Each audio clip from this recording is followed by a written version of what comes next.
How is capitalism ruining everything today? Well, I'm glad you asked. So, a while ago, Baldur's Gate 3 came out, and something weird happened. A bunch of, the big game companies, like the AAA, like Microsoft, like, all the money in the world, came out and were just like, well, don't expect us to do something that good. I mean, that's...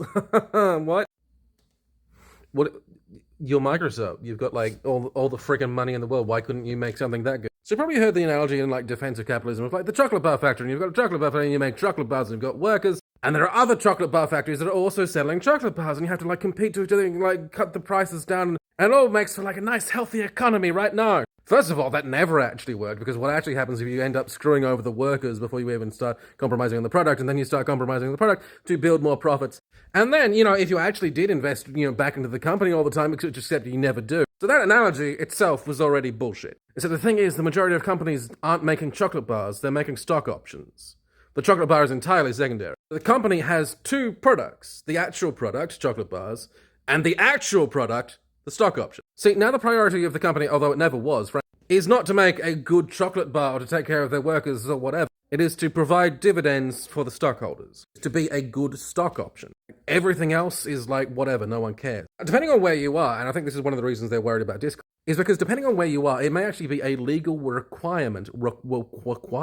It may actually be a legal requirement for you to prioritize the stock option above everything else, including your workers, which is the main thing that I'm concerned about, but also the products as well. In some place, the company or the directors, the officers of the company can actually be sued by the stockholders if the stockholders feel that they are not being prioritized enough. For example, if you were to give your whole company a raise, actually prioritize your workers over the stockholders, they could take legal action. Now, in practice, if that lawsuit actually went through, then there'd be a whole lot of this where I'm just trying to support the business by supporting the workers, and that'd be a whole thing. But the actual threat of legal action is gonna go a long way.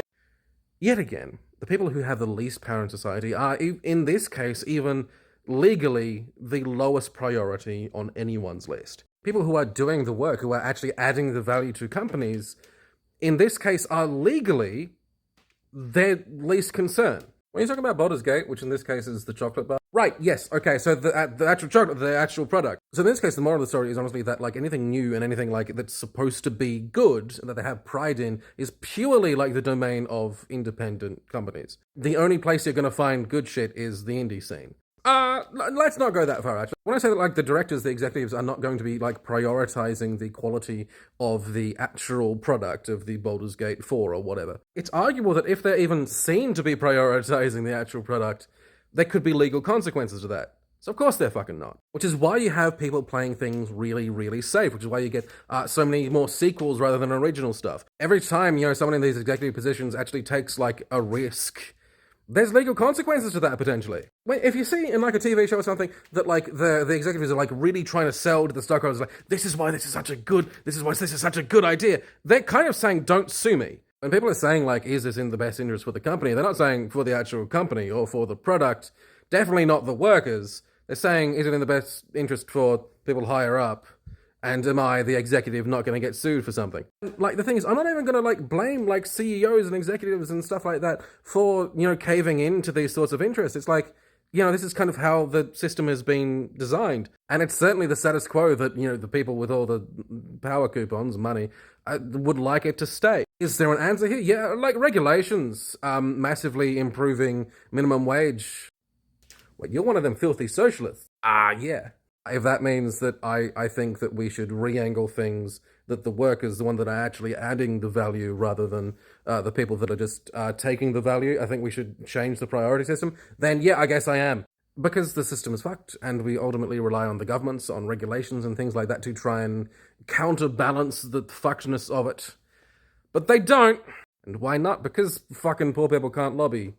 Because what are we going to offer? Sure, I could offer a politician an internship here. I'm not going to get much from it.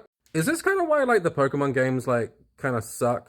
Well, no, okay, so I would argue that the Pokemon games aren't actually games, they're product launches. They're like exhibitions, because what the Pokemon company sells, in addition to games, but their main thing is merch. Is little plush Pikachus. Are you saying that the Pokemon games are just here's all the new products that oh god, they're Sanrio. They're literally just Sanrio. It's just look at all the little cute characters we've come up with. Buy our merch. Yeah. Just Sanrio with like video games and like the cards. I imagine the cards sell really well. Oh, the trading cards. Yeah, just that shit's just printing money. Yeah.